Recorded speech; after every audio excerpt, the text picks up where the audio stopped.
It says we are live. Are we? Are we? Are we? We're going to check and make sure. Yeah, who knows? Who knows with this Um, but if we are. Hi everybody. Hi. Yep, we are live.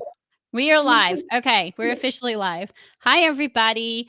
We missed Hello. last month of our monthly candid conversation due to travel and all those things, but we're back. And today we're going to be talking about, oh, I even put the title and now my brain went dead. Uh, We're talking your about money stress. your money stress, yes, money stress is your money block. That's what I put. Yes. But before we get into that, for those of you who are tuning in for the first time, I'm Lisa Marie. I'm the Sassy Wealth Queen, the brains behind the Sassy Wealth Coach and my podcast called Cash and Sass. And this right here is Miss Lindsay Hack, and I will let her introduce herself. I'm biased, so yeah. my name my name is Lindsay Hack, and I am the co-owner with my husband Ben of Hack to Fit Coaching, as well as Cut the Noise Wellness Simplified podcast. And Lisa and I have been working together for 7 years next month, which is insane. We have to give a whoop whoop because let me just tell you, the most consistent long-term client that I have ever seen. And I love it because there are so many amazing things each and every day that I think that she still learns and she still teaches me. So it's amazing. It's amazing. Yeah. Yeah. We've she's seen me through some stuff. That we'll put that. And I think I've seen her through some stuff. I don't know. So 7 years, that means my Heather was what? Now I can't do math in my Young. head. Like 7 or 8. Yeah, cuz now, well, not even that, Young. cuz she's 13 now. So, Yeah. 7 years. So yeah, she would have been 6. So, Yeah. Which is she was little. so crazy. So crazy. Yeah. Yeah. And So I think about that too. Anybody that's been around, they've kind of seen our kids grow up, right? Mine are 14 and 16 now. Yours obviously are 13 and 19. 21. 13 and 21. 13 and 21. Oh my God. See, that's how much time passes. Honestly, I say this every time somebody tells me an age of a child that I have like grown with. I'm like, there's no way that much time has passed. So when we started working together, obviously, she would have not been 21. She would have been No. in high school. And we were like going through it. And now it's like, it's a whole Yeah, wow. I mean, she was just a teenager when we started working together. She was 14. I know. So, matter of It's fact, insane. that would have been right after, yeah, so that was right after I'd started. So, yeah, she was just 14. So, yeah, now she's 21. Wow. Wow. Right? Time flies. Time flies. Well, speaking of teenagers, it's like a pretty good connection to stress. Anybody who has them, anybody who's had them, or anybody who is looking towards them, we wanted to Knows what stress is. we wanted to tackle stress today on multiple levels because, I mean, to be fair, we probably could make this into a 10-part series about stress if we're being completely honest. So we are going to kind of touch the surface on it. Actually, my podcast with my husband, Ben, that's released tomorrow, we're going to go a little bit deeper into this when it comes to health. But we've always said health and money and health and finances really have so many parallels. And stress and money, from my perspective, is one of those things where I feel like everybody, especially in today's economy, what's going on in the world, we all have a little bit of that stress. And some of us have a lot of bit of that stress. And I think, one of the things that I had said to Lisa that I wanted to talk about today, so I could put it into her expertise, was how do we get past this idea of money blocks when we have so much stress? And I know, from a money mindset superstar that Lisa is, I always think to myself, the logistics of our reality is bills have to be paid, money has to happen, all of these things. But then, you hear the manifestors and the people out there talking about like, open and be happy. And I'm like, but how do I find the line between logistics, bills, money, financials, holy shit, to I want this, I deserve this, and that kind of, and I feel like there's so much gray in there that I really struggle personally. So that's why I wanted to bring it up. And then of course we're gonna switch that to the other side when it comes to stress and health. But first I'm gonna pass it to Lisa because this is something that I believe all of us, whether you have a little bit of money stress or a shit ton of money stress, we all experience it. Very true. First, I'm going to say that you need to be honest with yourself. You know, and I tell people all the time, you can lie to me, you can lie to somebody else, but be honest with yourself.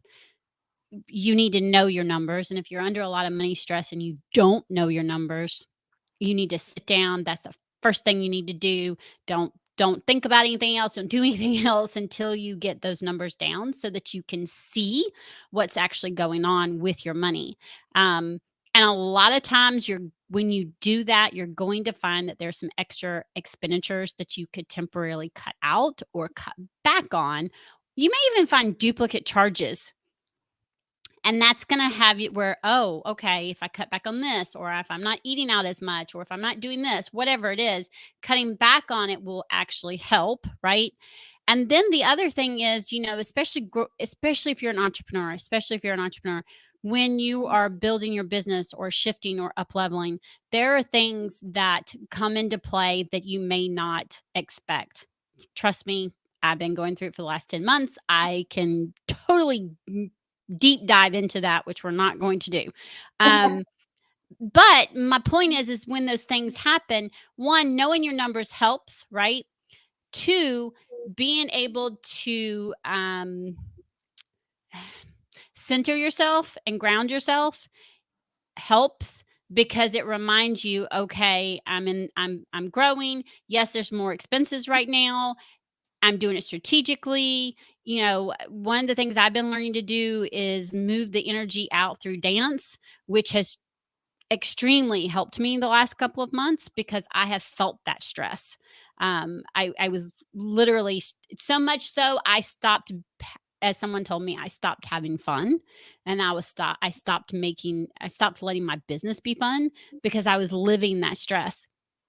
And so that was like, okay, I need to tune back into me. What am I doing? What can I do differently? And whether that's journal, whether that's meditating, whether that's when I say meditating, I actually listen to a meditation song right before I go to bed, and then I have a meditation thing that I listen to at night as I'm going to sleep, and then I have the dance movement that I do, whenever I'm feeling this energy block up, and then I'm going to be honest, I have my workouts because they help. And, and that's the key, is doing the things that help you so that you're not staying in that space, and that you're staying in the moving forward space, because to me, that's the most important part. If you're staying in, when you get stressed, if you stay in that moment, you're going to stay stuck, and then you're going to get more stressed and more stressed and more stressed. And then that's going to affect your business. It's going to affect you making even more money, because you're stuck in that. And that's all you're thinking about. You're not looking at the different ways that or actions that you can take to help grow your business. And that was something that I'm actually guilty of, that I did for a few months in these last 10 months of shifts. And when I realized it, and I was like, okay, wait, let's stop. What actions can I take today? And I started, basically, I compared it to how we did when I started working out, right? What small action can I do today? What's one action? I started doing that one. Then I gradually added a couple of other actions. And so now I have these action steps that I take every day. And it's now starting to compound like the interest. So, I mean, the biggest thing is just making sure you're not sitting in it and dwelling in it, because that's not going to do anything except cause more stress. Yeah, no, I think that's so important. Oftentimes we hear people talk about stress and talk about situations, and again, stress is caused most of the time because there's something going on, and then you sit there, and when you sit there and you sit in it and you sit with it, it gets worse and worse and worse and worse and worse. And so, from a health perspective, we see that a lot, and I mean, in general, people's lives are very stressful, especially right now. I mean, I feel like right now we're living in a world where we have financial stress, we have, life and world stress, and we have all of these things. And if we only focused on that, then yeah, of course, we're going to be very stressed for a very, very long time. And as you said, the longer you sit there, the worse it's going to get, and so rather than, from any perspective, turn around and say, I wish I had less stress, what I like to work with my clients is say, well, we're never really going to have less stress in our lives. Let's find better coping mechanisms for said stress, right? Because oftentimes somebody will be like, oh, I'll be able to do it when I have less stress, or I'll be able to focus when I have less stress. And the reality is it might be different, but you're never, I mean, if you have a business and you have kids and you have a family, and let's be honest, if you have extended family, I mean, there's stress out there all the time. It doesn't matter. I mean, we've talked about this before in the sense that, in the 7 years almost that we've worked together, there has been thousands of things that you have said to me about what's happened in life, right? And again, without going down the list of them, and that's the thing. It's not that it will ever go away. It will shift and change and move, and it will be different. But rather than be in a place where it's like, I cannot wait till it's perfect and stress-free and I can do it, let's just remove that, because let's be honest, it might not be as extreme as a 10 out of 10, for example, but we're always going to have pieces of our stress level out there. And so rather than say, I wish it wasn't, or let's wait until it is perfect without stress, let's find ways to do it now where we can focus. And, as you said, with money, knowing your numbers, I think, is the biggest piece of advice that anybody can take, because you are way more stressed when you don't know what's going on. And then all of a sudden a bill pops up, or life happens, or your dishwasher breaks, or, whatever happens. You're in a situation where you're like, oh, I don't even know what to do about this. Now, I know people are probably shaking their head agreeing with us, but on the other hand, being like, what if I know my numbers and something like that pops up that does cause stress, which of course it does.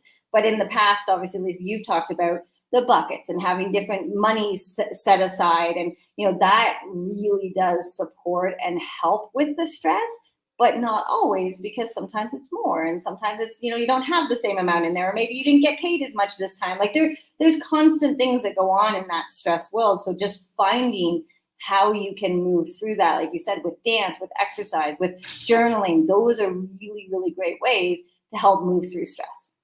Well, and yeah, and they are. And the other thing is something that I keep reminding myself. My coach has reminded me.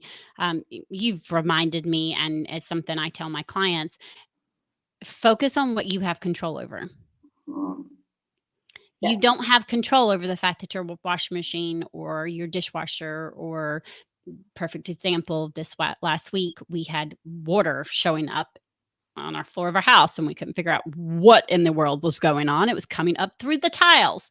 Now, I rent, so it's not but it's still very stressful. It was stressful in the sense of, I cannot tell you how many towels I was washing and how multiple times I was washing, because it was soaking up, right? It's soaking up this water. We're waiting for the home warranty company that my landlord uses to send someone out. So these are days that I am switching out towels, washing and drying them, and putting them back. Again, focus on what you can control.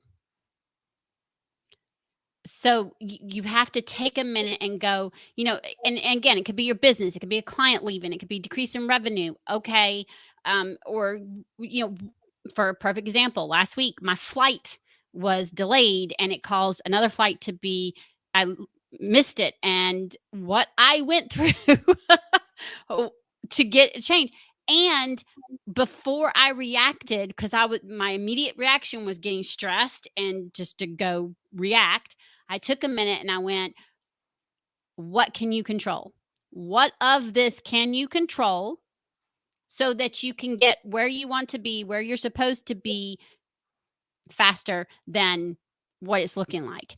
And when I did that, my stress level went back. Was it still nerve-wracking? Yes, but I was able to actually get what I wanted. I didn't react and jump off at someone, right? Because when we're stressed, we don't think about how we're saying something. And I was able to get my flight redone.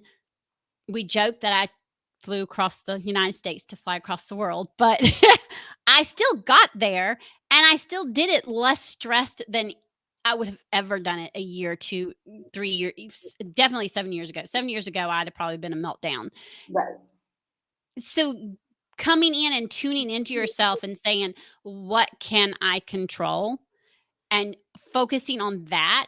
Okay, this is what I can control. Okay, what steps can I take to get this to where I want it? And who do I need to talk to get them to help me, right? So that's the key. You know, when we focus on all the other things, then we start freaking out, right? And we don't think about those things. You know, and I was telling someone yesterday, and it's kind of cool that we're talking about this, that a lot of times our environment will provide stress. And again, not doing something about it is what made it worse. And I know when I worked corporate, that job is what caused a lot of my stress, because I had tension headaches. I couldn't turn my neck all the way around. I know I told you that.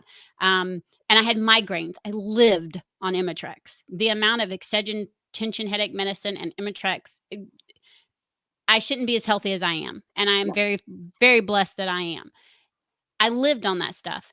I also know that part of the problem was I was really just sitting in it and not doing anything about any of it, because as far as I was concerned, I couldn't do anything. And I've learned now that there are things I could have done. Would have decreased the stress? No, but it would have helped my coping, which Right. might have helped the tension headache and the migraines. You know, now that I've been my own business owner going on 8 years this October, still can't believe, I've had all kinds of stress. And again, like you said, it's different stress. And because I have those different coping mechanisms, it's not as it's not that it's not as stressful. I want to say it doesn't seem as stressful, but because I've had those coping mechanisms, I'm able to easily work through it. Yeah. And I think that's the biggest piece, right? And it's kind of like what I had said earlier. It's not that we don't have, people often say, you know, oh, you seem really so positive and you don't let anything bother you. And this, and obviously none of that is actually true. But I do believe, one, everything happens, right? You know, we were talking about you missing your flight. And, you know, my first thought is, well, you weren't supposed to be on that flight in the first place. So that's why you missed it. I truly believe that. The other thing is, I believe that everything will work out. So when it comes to being positive all the time, that's not true. But I also truly believe that everything works out. So there are pieces to that, but that doesn't mean that there's not stress. It's how the cope of that stress happens, right? And so when I say to people about your health, for example, stress is called the silent killer for a reason. Okay, so in the health world, the stress is considered the silent killer, especially within women. And because we tend to try to be like, oh, it's okay, we got it, we push it down, we push it away, we do whatever, it's still there. And that stress gives our cortisol levels through the roof. It kicks into our fight or flight. It stores all kinds of things, like our fat in our body. It screws up our sleeping. There's all these things that happen. And again, I'm not turning around and saying you don't have any stress, because I'm not really sure that's even realistic in anybody's world, unless, I mean, I don't know, maybe if you live in the middle of nowhere, but I still feel like there's stress there. I still think there'd be something, but it's more about that coping. It's figuring out what works, right? And, you know, obviously exercise is one of the best ways to cope with stress. And, you know, I always say in the UK, they actually prescribe exercise, personal trainers, to people who have high stress, high depression, high anxiety. And I'm not saying you can't use medicine for any of those things, of course, but we know the impact that exercise has on our stress levels. So to dance, to walk, to do a workout, to do a heavy workout, to go for a run, those are the types of things that you really can do to help. And then Lisa said a few things that she's also done, you know, meditate, you know, really giving yourself some journaling, something that's fun, like dancing or hanging. I mean, I know you go bowling. It's not my kind of fun, but bowling is Lisa's thing. So that's cool. You know, eating well, looking after your sleep, you know, this thing. And then the final one that I always say to people is that support, right? And Lisa mentioned that, like having somebody to ask for help, having somebody to just be able to bitch and complain to. I mean, when Lisa was stuck in the airport, you know, I'm just like, how's it going and whatever. And I knew that there was stress. Obviously, there always is when you're trying to catch a flight, and then, you know, and like it happened where she knew that the plane was no longer going to make it in time to make her connecting flight.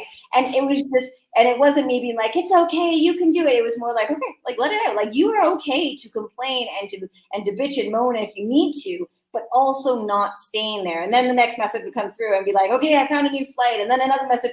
And so it's all of these pieces that come together. And if you sat there, and I mean, I know, Lisa, we had this conversation probably in the airport on our messages. If Lisa had sat there and just been like, crying or upset or yelling at the poor people who probably have nothing to be able that they can do because all of these things are happening, it wouldn't have helped. So when we talk about what you can control, it's what you can control in your own thoughts, what you can say, what you can do, your actions, these type of things are in your control. And if you can manage that, then you're in a much stronger place than having, if you imagine your stress levels go up and they just stay up, that fight or flight just stays up here for who knows how long. I mean, some people I speak to, I swear to God, it's been 35 years that their stress levels have been up here. And so we're constantly trying to find ways to help it. And I always say, in our head, we think if our stress is up here, we have to bring it down here. No, if your stress is up here, we just got to bring it down,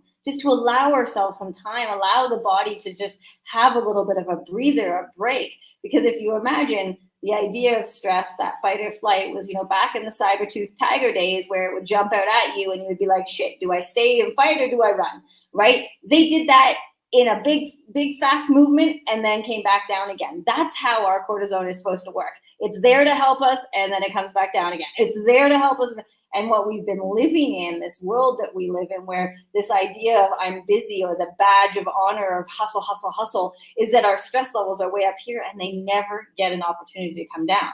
And that can increase our craving. So if you're ever wondering why you're stressed and wanting to eat all the things, that's the big one, right? It's our hunger hormones get through the roof. Emotional eating, again, I could do a 10-part series just talking about emotional eating, right? It slows our metabolism down. So that obviously makes it a lot harder to burn calories and to lose weight. Like the sleep disruption. I mean, I don't know about you, but sleep is one of those things that if something's on my mind, I very rarely can get to sleep. So how do I find ways to get it out of my head, right? Journaling, again, meditation. I'm like Lisa, every single night I do a nighttime meditation. I've had insomnia for years and years and years. It's kind of one of those things that doesn't fully go away, but I manage it. And I manage it by getting my stress relief and doing my meditation. So all of those pieces play a really big part. And coming back, full circle to the money side of things, we know it's stressful out there, right? I mean, Lisa deals with it every single day, dealing with people who are running businesses and having their families and all of these things. Stress is not going away. And I swear, people are like, if I had $1 million, if, there was nothing, people used to say that You'd to me all still the be time. stressed. You'd still be stressed because guess what? When COVID hit and we had no school, no extracurricular activities, none of the things that we thought was holding us back from, cleaning our house and doing all these things, it's BS. Like we all struggled. I mean, obviously there was a different type of stress then, but it's not going away. So instead of trying to say if that goes away or when my stress releases or when I make $1 million or whatever that may be, focus on now, right? I say this all the time when people come to me and they say they want to lose weight. Oftentimes it's so much deeper than that. But it's like, if you think you're going to magically become a happier person once the weight is gone, you are delusional. It does not happen. You have to find that all around now, no matter what else goes on. When you lose your weight, great. When you have $1 million, amazing. When you do all these things, fantastic. But if you don't find that happiness before, it's really going to be a very, very big letdown. I have a client who said to me, I stepped on that scale, I hit my goal weight, and she's like, I was expecting fireworks and, all of these dancing bears and like all this stuff. And then she's like, I felt completely empty. So it has nothing to do with the weight or the money or any of those things. It has to do with where you are right now. So find that stress, use it, work with it, challenge it, and then look for your happiness and then work that around what we do on an everyday basis. Yeah, absolutely. And again, it's okay, what do you have control over? What do I have control over? And then I'm going to say this too. Start with one thing. When I started my workouts, I'd never, I mean, and I even told Lindsay when I came to Lindsay, I had tried to do 9 rounds. And what they were having me do when I hadn't worked out in like, I don't know, 10, 12 years was ridiculous. It was so much and it was so hard.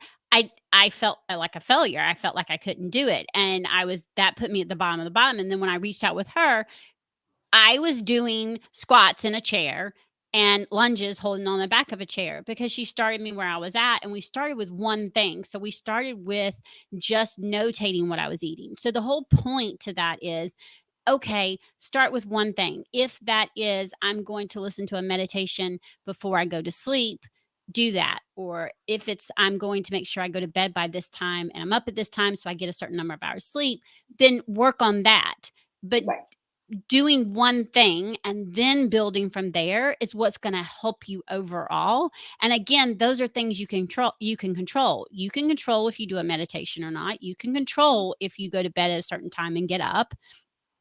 Most of us, if you work or have kids, you have a certain time you need to get up, right? I have a biz bestie. She's like, "Girl, what are you doing up?" And I messaged her and said, "Did you forget that I have a child that started back to school?" She's like, "I forgot y'all start early." I don't prefer to get up before 6 o'clock. I'm normally up between 6 and 6:30. On school days, school year, I'm up by 5:30. I don't like getting up by 5:30. And now I'm making sure I'm going to bed, I'm working on it, back to bed, going to bed at my time that I was doing last year during the school year, so that I'm up by 5:30, 5:45. Because again, that's what I need to be up by then, right? But I'm also making sure that I'm doing that meditation, I'm doing the dance movement.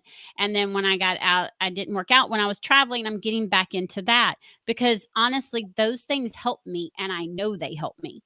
um Mhm. and do they make the stress go away? No.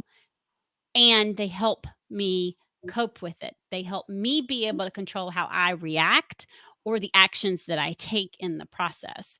Again, she's right. The stress isn't going to go away. Life, it happens. There's nothing we can do about that. What we can do and control is what we do, how we react, and the actions that we take to help ourselves. And when I was working corporate, and even when I get emotional, I would either overeat or not eat. Mhm. Either Mhm. way, it wasn't healthy. And I laugh because you don't realize that some of the things that we're doing is actually making things worse, Mhm. And I think because you're coping, and you just don't realize it. And so that's why I say start with one thing, because if you're starting with multiple, then you're going to get overwhelmed. And that's the same thing. Like if you're under money stress, don't try to do 50 things at one time with that. Please, for the love of everything, you will end up stopping. You will feel like a failure. You won't do it. And that's not what we want. What I want you to do is be honest with yourself and say, "Oh, I don't know my numbers. First thing I'm going to do is I'm going to sit down and I'm going to write everything down. I'm going to write all my monthly expenses down. Okay, I've got that done. Now I'm going to go through my bank statement and write down all these miscellaneous. Where is my money actually going?" So then you can actually have the information and then be able to do another step. If you try to do everything at one time, it's going to become overwhelming. Especially for women, we become overwhelmed, and then we feel like we can't do it, and we can. We can do it. We just need to focus on what we can control. Yeah, and it's interesting. I mean, as I said, we always talk about the parallels between financials and health. Awareness is the first step for everything, right? It's like Lisa said when she first came to me. First of all, we had to be aware of where she was at. We got to start where you're at. That's the very first thing. Second thing, you got to be aware of what you're eating. And I have a client that I just started with, so I'm kind of back to the basics with stuff Lisa and I were doing 7 years ago. But it's like, she wants to do all the things, and I'm just like, well, that has never worked in the past. So why do we think it's gonna, it's almost like I have to hold the reins back, because oftentimes people are like, I have these big goals, I have these big ideas, and whether it be saving money or going after your health, and big ideas, I have to do big things for that. And it's actually not true. The big things don't exist. It's the small little things that build and build and build. And so when you start in one spot and you work and then you build, and then that habit, it becomes much more easy to do and follow, and then you kind of build on that. On top of that, we talk about habit stack, and we talk about small baby steps. We talk about compound interest in both money and health. But the idea behind it is that once you kind of get a handle on doing the one thing, you can then move to the next thing. And I said to this new client of mine, I'm like, okay, we're going to focus on your protein, right? Most women don't get enough protein. We're going to focus on your protein. All I want you to do is add 1 serving more of protein, and of course she's like, well, what's a serving? How much do we do it? And she's like, it can't be enough. And I'm like, pause. Wait a minute. This sounds like deja vu. But this is what I'm telling you. Because I did the exact same thing. I want to do all the things now. I want to do all the big things. And you're like, Lisa, did that work? And I'm like, no. And No, and you're like, and then you're like, okay, I want you to add this much protein. I'm like, okay, what's the serving protein? Like our brains go. Well, and to be fair, and I say this often, the fitness and diet industry has created this monster, right? Like I had a client the other day turn around and she's like, I hate chicken.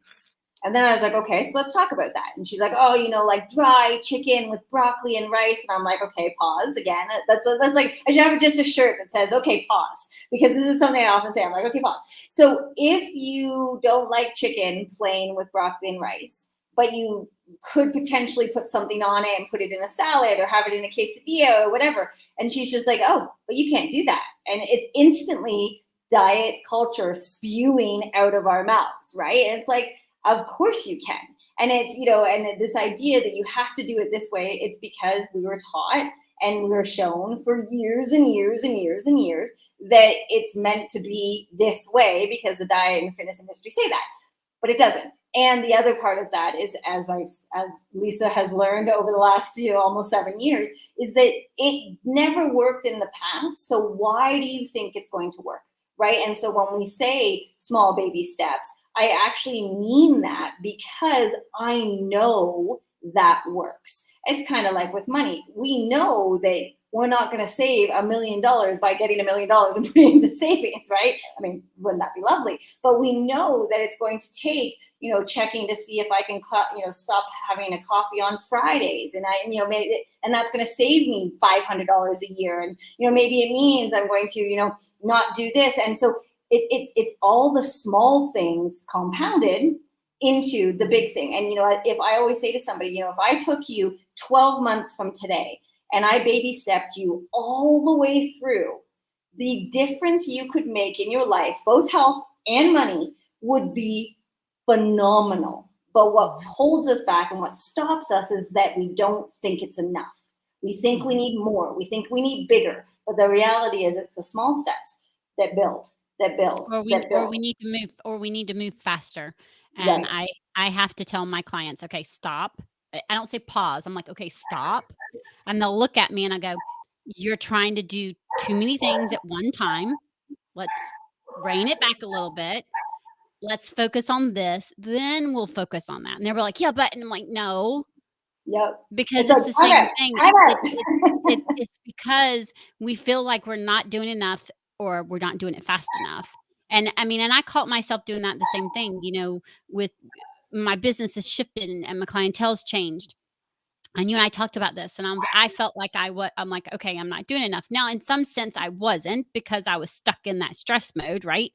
But then when I started doing it, I was like, and I listened, I'm like, okay, you're telling me to do this small step. And they're like, yeah, we're going to do this small step. Then we're going to do this small step. And I went, oh. Oh.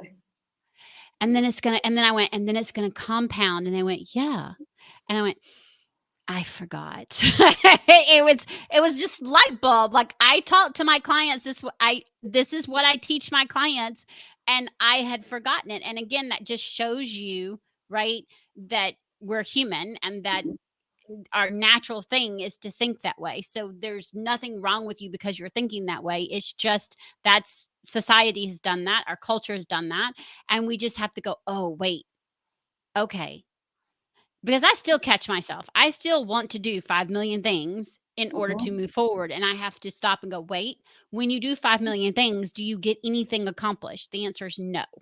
Right. So let's rein it back and do one thing, because Right. honestly, there isn't, and it's been proven fact, and it's so funny. I used to have this on my resume that I was a multitasker, Mm-hmm. and it's proven scientific fact that when you quote unquote multitask, neither get fully accomplished. And so I actually thought about it. Like when I was reading it, and this is after I was out of corporate, I actually thought about it. And it was, I think it was a few months out. And I looked at like, just went back, a few months and went, okay, multitask. I could do emails and oh crap. Yep. But they expected you to be multitasking. You were supposed to be able to answer all the emails and get this work done and do this project. And none of it would ever get fully finished. And if you did concentrate on one thing, you were then behind on that, right? And they wanted you to multitask. And we're not built to multitask. We're not. And And if it's we not, focus on one thing, and I here's know. the key: if we laser focus on it, right? Get it done, and then we actually will accomplish more things. Yeah. And as a business owner, I'm able to make sure I do that. And when I do, I am able to get more things done in a shorter amount of period of time. Hence why I don't work 40 hours a week. Right. Right. Now, there are sometimes I do work over because there's more, right? But again, it's because we have to rein ourselves back and go, okay, one thing at a time, one small step. And that's what's going to actually get you there with your money, with your fitness, decreasing your stress. Or I guess it does decrease it some way, but what it actually does is it helps cope. It helps with your coping mechanism so the stress doesn't seem as bad. Right. And again, I mean, I don't think we can say decrease it a little bit, because I do believe we live in this really stressful environment on a regular basis that we put ourselves in. So we can decrease it a little bit. Are we going to remove it? No. Stress is always going to be, like Lisa said, life.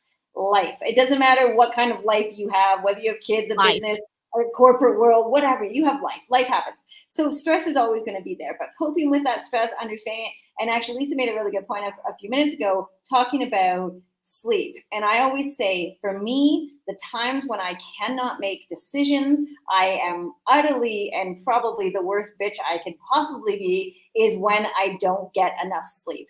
And when I don't get enough sleep, that's when things start falling apart, right? So when I talk about health, we say stress and sleep is such a major part of that, right? And so when we're looking at what's some ways that we can decrease our stress or cope with our stress, finding that one thing to do.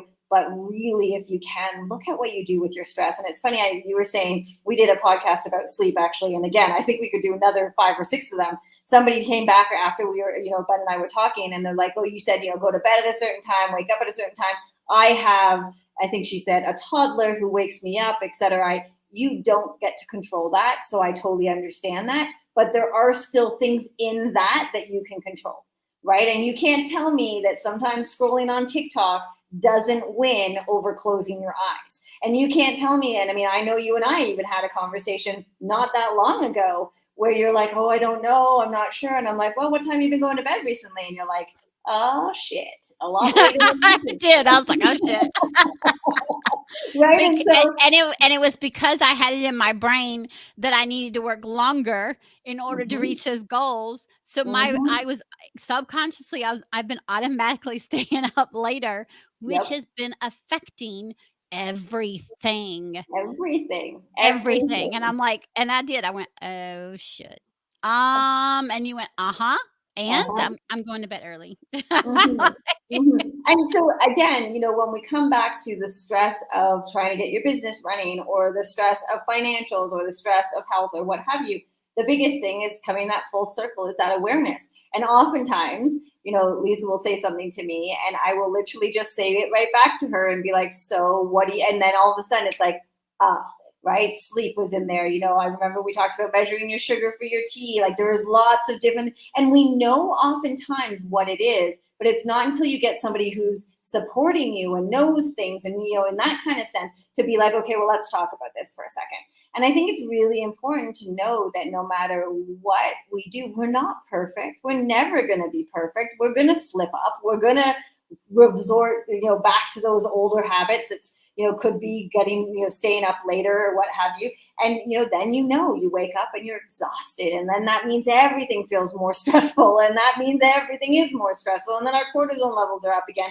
And now we're eating all the things. And so it is really this massive domino effect. So pick that one thing that you can focus on from a stress perspective. And whether it be dance or go for a walk, or, I talk a lot about grounding, or even like getting sun on your face, like these things support our ability to help reduce our stress. And then as you're moving forward, you can really, really help yourself. And that's not to say perfection, but that's to say those baby steps moving forward, whether it's money, health, and oftentimes I say to people, like, actually, I say this to Lisa a lot. If somebody came to you with this issue in your business, how would you deal with it?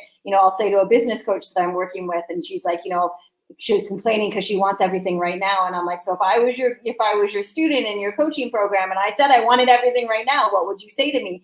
And it's always small steps, small control what you can control. It is the same universal wide, no matter where you are. Parenting would be another good one of that, right? We know that, like, all of these pieces come together. And so if we can be aware of that, right, we can take small baby steps to help reduce our stress, then we're going to be able to move forward in a much, I never say easier way, but it definitely is simpler. Yeah, much simpler. And I agree. I wouldn't say easier, but definitely much simpler, and it won't seem as stressful. I mean, and y'all, life's way too short. Why we don't? I don't like the stress, so I don't want to live in it. I don't want to live high up in it. I know it's going to be there. I know I can't get rid of it. And what are the things I can do to decrease it? What are the things I can control that I can do to decrease it? And so that's the reason why I'm adamant about my workouts. That's the reason why I went and asked one of my coaches, okay, tell me about this dance thing, because journaling doesn't work for me, because when I'm in my head, there's nothing coming out because I'm in my head. And she told me about the dance movement. I went, ooh, I like music. Okay, tell me about this. And it was just moving. It's just dancing and moving. Don't worry about what you look like. Just dance and move. And I'm like, okay, gonna try this. And I love it. Am I consistent with it as I should be? No. And I'm working on putting it into my daily routine so that I am more consistent, because I've noticed it helps along with my workouts. So it's recognizing those things and then doing them, right? Especially when you know they help. Um, and again, we could go on and on and on and on forever. And this is probably a subject we could actually touch back on and dive into another way, because we meet once a month. So why not? But we're going to stop here because we're trying to keep it 45 minutes. But we're going to stop here because, again, I think this just gives you food for thought. This is a good place to stop. And the biggest takeaway I want you to take away is one thing at a time. And what is it that I can control? What can I do? You can control yourself. You can control your thoughts and your actions. Okay, what's an action I can do to help decrease that stress, whether it's money or health? And then do that one thing and then just move forward from there. Yeah, absolutely. And don't overwhelm yourself with all the things we talked about a lot today. And as I said, even though we could talk for 10 new episodes, this is still a lot to take in. Take that one thing, pick one thing that we talked about, and whether it be meditation, journaling, dancing, reach out, find out more, ask more questions, whatever. Pick one thing and stick with it for a bit to see how it is. Don't just do it once and then be like, it doesn't work. It's not how this works, right? You have to try it and try it and try and see where you're at. But just that one thing and then move forward. Yeah. I mean, you're going to have to do it at least, I say about the same number of times that it becomes a habit is when you're going to start noticing a difference. And so they say you have to do it 2 weeks straight in a row for it to become a true habit. Yeah. And that means being very making the decision, right? And making the decision, that you're going to try it. Now, if you do it like 3-4 times and you don't like it, then find something else. Different story. Exactly. And that's a big one, right? I mean, people say to me all the time, what if I don't like to run, or what if I don't want to meditate, or what if I don't? I'm never going to ask you to do things you don't like. It's like me asking you to eat tomatoes if you hate tomatoes. That's just dumb. It's not going to be possible. But trying it, right? They say 21 days to build a habit, 60 days to really kind of keep it into your system. If you don't love doing it, that's a whole other ballgame. But if you really want to try to see if it's going to work for you, commit, do it. You can use either Lisa or I as accountability if you need to. Find somebody else who needs to help you out, and then just see how it feels and then move forward with it. Yep, absolutely. And until next month, Yes. we hope you have an awesome, awesome day. As I call it, have a wealthy day. Oh, That's my new thing because to me, wealthy is so much more than just money. So I hope you do have a wealthy day, and we will see y'all next month. yes, we'll see you next month. Have a good one. Bye.